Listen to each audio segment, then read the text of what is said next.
Hey everyone, I'm Jake. I punch things and I'm the president of Betr as well.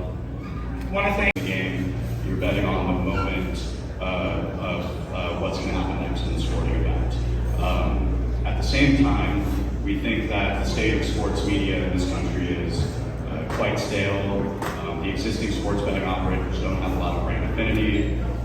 So to create structurally lower customer acquisition and really develop an audience that organically resonates with the brand in a category where it's inherently challenging to find brand affinity, we've also launched a media business that Jake is really spearheading. Yeah, and it's like, what would ESPN look like if it was launched today with, people my age, 25 years old, and we were in control of it? What do we want to talk about when it comes to sports? And that's really what we've already created in just a short amount of time, and have become the fastest growing sports media brand over the last 3 months. So it's been a fun journey. And I think Betr is just overall the future of making sports awesome. amazing. So we're going to get back into Betr. And Joey, you've always worked in gambling your entire career. Once again, risky industry. Are you a risk taker? How do you think about risk versus reward? So to correct you, fantasy sports is a skill-based game. But with that said, yes, obviously I'm a risk taker. I, have never kind of really had a real job other than sort of outside of high school. But when you start super young, it almost feels risky not to pursue your passions because you're starting out without, a family, without a mortgage. Your sort of cash burn rate is low. So I almost feel like, yes, like we're characterized as risk takers, but I definitely don't regret, dropping out of university, going after what I was passionate about super early. And then as you advance in your career, things become higher stakes, right? And you constantly have to make decisions with imperfect data and under sort of uncertain conditions. And over time, though, you just sort of flourish in those circumstances. It becomes a part of your DNA. It has to. It has to. So I know this story, and I know a lot of people in the room might know this story, but why don't you guys give us the rundown of how you met each other, how Betr came to be? Was it love at first sight? Was there turmoil in the relationship? Run us through that play and how that all came to fruition. Yeah, I think we both just shared the same vision. We met through a mutual friend, who's my partner in Anti-Fund, and we just shared the same vision with sports betting and it being too clunky and complicated and not going after the right audience. It felt old, it felt stale. There was so much room to innovate. I was trying to and was changing the sport of boxing and had more ambitions to change the sports world in general, and just was very impressed by Joey since day one. And we're both young, hungry, super ambitious, and so I guess it kind of just felt super natural, like a really natural fit since day one. Anything to add there? Yeah, I'll just add that my prior company, Simple Bet, was initially supposed to do what we're doing with Betr now. So I started Simple Bet to be a direct-to-consumer sports betting operator that simplified the sports betting user experience. So specifically, I don't know if you've bet on sports before. It's not legal in Florida, but obviously there's plenty of bookies out there. You have minus 175 money lines, plus 5.5 point spreads. They all kind of look and feel like spreadsheets. So I always felt like somebody needed to build like the Robin Hood of gambling to the industries like E-Trade, Fidelity, Charles Schwab, to create incremental TAM, to go from sort of the power user to the mainstream consumer.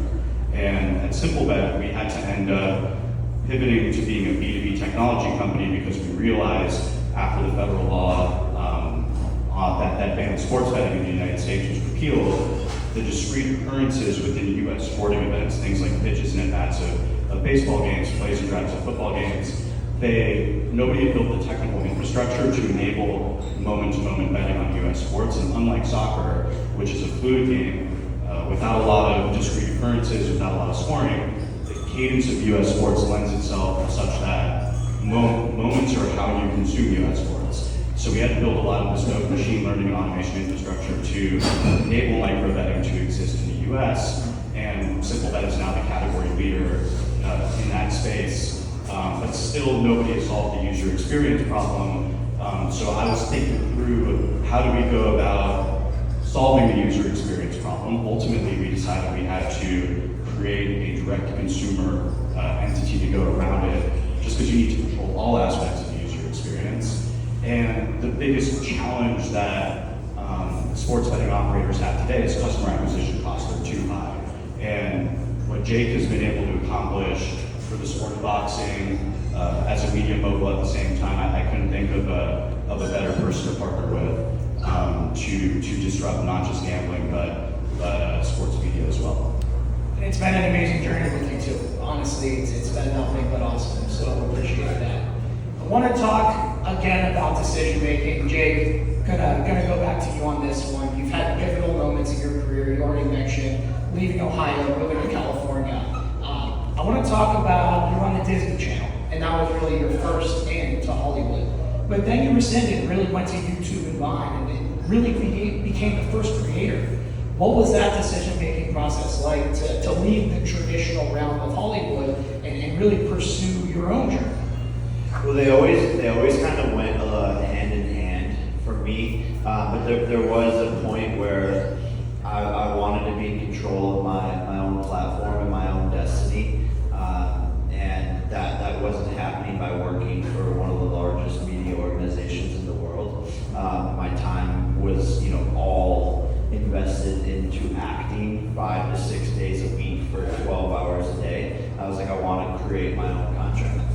I want to own my own platform. And so at some point, it just made more sense for me to go off on my own than it did to stick around and basically work a 9-to-5 job. And I think that had a lot to do with passion, and I was more passionate at the time about having my videos and like I said, growing my own subscriber base and being in control of the creative and of my brand. And so it led me to, basically just being my own YouTube channel. And one thing that people don't realize about YouTubers, they're just like, oh, it's the easiest job in the world. Like every kid, the number one survey job is they want to be an influencer, and it looks very like glamorous from the outside looking in, but it's actually really hard. You're the producer, you're the director, you're the editor, you're the writer, you're the actor. Did I say director? You're the platform. All of the things. You're the advertiser too. You have to go and find money to get ads. You're basically your own manager, your own agent. And as you get bigger, you can get managers and agents. But at the start, it's like you're literally your own network. And then furthermore, into the boxing career. Amazing success thus far. You've been to all the fights. It's been so much fun. Have a great team around you. Talk a little bit about that decision to become a professional boxer. Did you think that boxing was dead and they needed Jake Paul, or did you think Jake Paul could be a kick-ass boxer? A little bit of both. I think I was going back to my roots. So I was always an athlete in Ohio, Division I wrestler, Division I football player. One the hardest worker on my wrestling team. Would wake up before school, jog 3 miles. So always loved athletics. And when I first got the opportunity to box, it was against other YouTubers, and it was all about content and all of these things. But when I beat the dude in the ring and went through the whole entire process of the training camp, I fell in love with the sport, and I fell in love with being in the ring. And slowly that love for boxing took over the love. As I was getting older, it took over the love of me making videos every day. So I've been making videos every day for like 800 something days, a little bit more than 2 years. And so I was just like, man, this isn't for me anymore. I'm gonna become a professional boxer because this is what I love the most right now. And it just fit me perfectly. And then when I made that decision, sure enough, I continued to fall in love with it more and more and more. And now, in hindsight, it feels like I was put on this earth to be a boxer.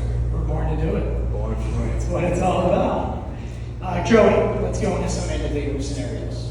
You already discussed DraftBot. So this was Joey's first company, a daily fantasy game that came out when legislation wasn't even around for this. And you showed me a video years ago when you were 19 years old on CNBC talking against Barstool and talking about DraftKings and FanDuel. What was that decision like to start that business when really it was a completely green field and nobody really knew the rules around it? Yeah, so not too dissimilar from Jake, right? Like you go out with your passion. So when I was a kid, like middle school, high school, my favorite thing to do on just as a hobby was to play. It was like season long, 12-team, NL only, 5x5, like rotisserie fantasy baseball. Like that was my favorite thing to do. And I remember when I started college in 2013, it was around the time FanDuel and DraftKings were becoming increasingly more mainstream, right? Like DraftKings was founded in 2012, FanDuel was founded a couple years beforehand, but they were starting to advertise a little bit more. And I started using the products, and I thought it was the best idea ever, right? Like I remember it took my hobby and introduced an order of magnitude greater instant gratification to the consumer experience. And I'm like, this is the best idea ever. But I was thinking to myself, if I were a normal person, sports fan, like not hardcore, quantitatively focused fantasy user, I would have no idea how to use the consumer experience. So I went down this rabbit hole, it's been about 8 or 9 years now, where really I've been, basically trying to solve the same problem, which is, there's something fundamentally missing from sports gaming in this country over the last decade or so, where people want to put money down to speculate on sporting events as a really powerful entertainment experience, but none of the consumer experiences have really considered the mainstream mass market consumer who's never done it before. So I started DraftBot to try to solve that problem, and as you alluded to, there's no real regulatory framework for daily fantasy at the time. Ultimately, states have codified more of a regulatory framework over time, but then in May of 2018, the Supreme Court repealed the federal ban on sports betting, and just from a business model standpoint, it's a far more powerful business model. And now you even have iGaming legalized in about 5 states, which is an even more powerful business model than traditional sportsbooks. So it's all proliferating nationwide a lot faster now, and it's good that it's regulated because you can put common sense consumer protections and states can generate tax revenue off of activity that's happening anyway. But it really started with just a passion for the consumer experience and wanting to create something great for a lot of people. And if anybody doesn't know this, Joey is a Teal Fellow. Zaberman, who was on here earlier, also a Teal Fellow. Talk about Joey dropping out of school, taking that, I think it's $100,000, right? What was that decision like? And I'm sure your parents were not extremely pleased, being the Jewish parents that they are. We're not super happy with it. Yeah, I don't know if I've told you this, but it actually wasn't much of a decision because I had already dropped out of school. So I dropped out of school to do DraftBot. Actually, I don't know if I've ever technically dropped out. I think I'm on like maybe 8th or 9th gap year. But I took a gap year, went after DraftBot full time, and then I got like a cold email from the person who was running the Teal Fellowship and who invited me to San Francisco to interview for it. I went and I told them that I didn't have any plans to go back to school anytime soon anyway. So it was a great thing to accept and be a part of, and I actually used that $100,000 in many ways to start what ultimately ended up becoming Simple Bet. So it was a great program, and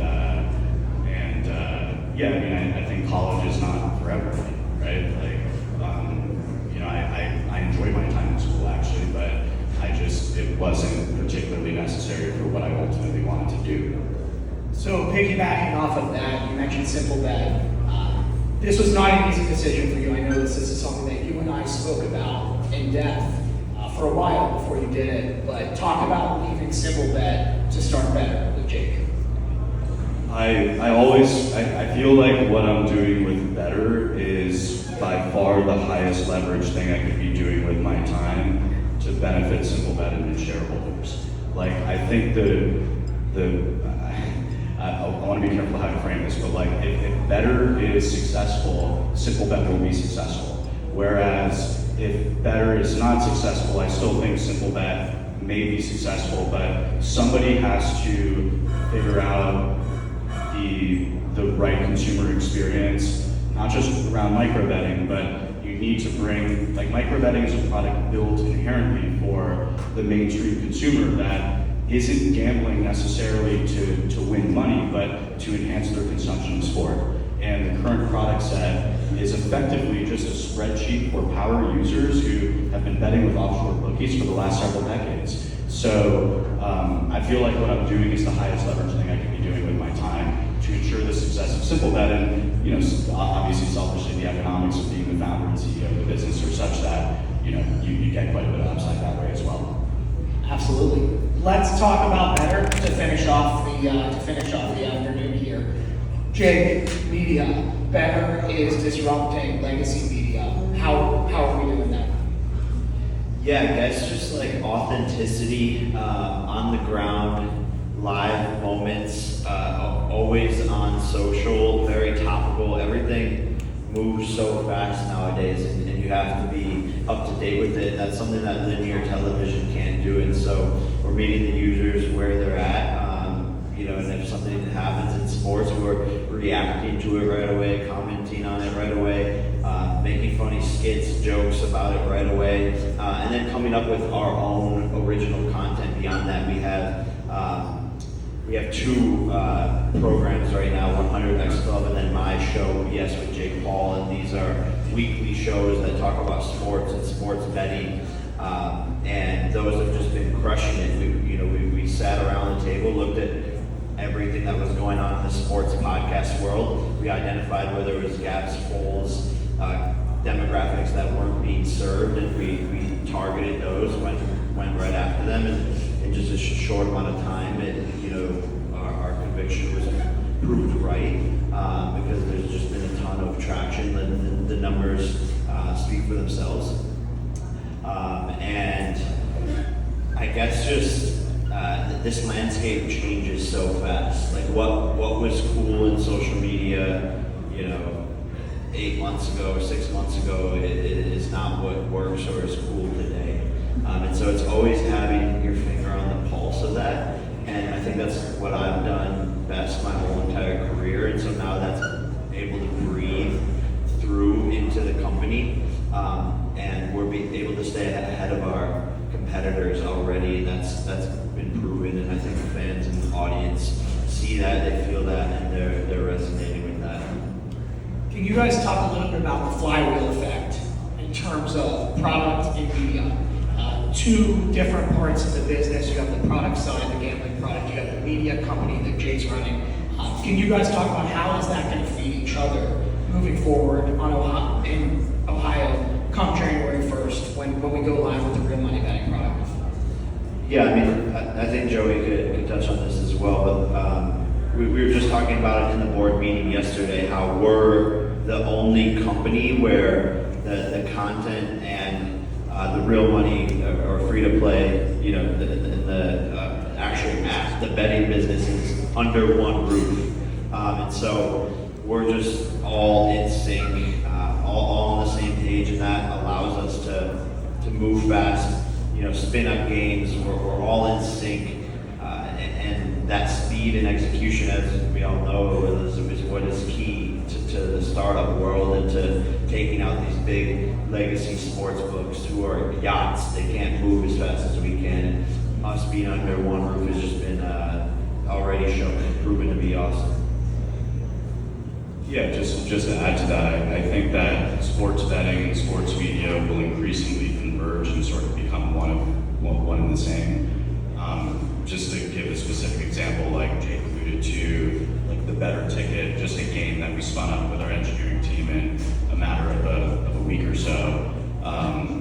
The two times we've spun up a game around an occurrence that was relevant to our media arm, Betr bolted to the top 10 in the App Store rankings for the sports category. You know, again, with two examples only, but indicating that we're able to acquire users at will when we focus on converting audience to product. And with respect to the flywheel effect, if you're able to convert audience to product and have structurally lower CAC in a category where customer acquisition is inherently just the biggest challenge, right? FanDuel, DraftKings, they spend anywhere from $750 to $1,500 per customer. If you're able to do that and then subsequently generate revenue from the gambling business, and then take revenue from the gambling business and bring on more talent, and launch more shows, and staff up the media personnel, and even enhance your content platform further, and then it's just this flywheel effect where then your content engine becomes even more powerful, you bring even more audience to product, you generate more revenue from product, which subsequently enhances your ability to build additional audience. Awesome, and this is a strategy that clearly is working for the company up to this point. Excited to see where it goes in the future. Last question I really want to hit on, and I know this is something that is near and dear to both of your hearts, is the Betr team. The team that you're building, having everybody being here in Miami, in a world of remote work, where everybody's working around the world. These two have made it a priority in making sure that every single person is here in Miami. They're building out an amazing facility just a few minutes north of here. So talk a little bit about team, how you guys think about that, and how you think about the future of that team.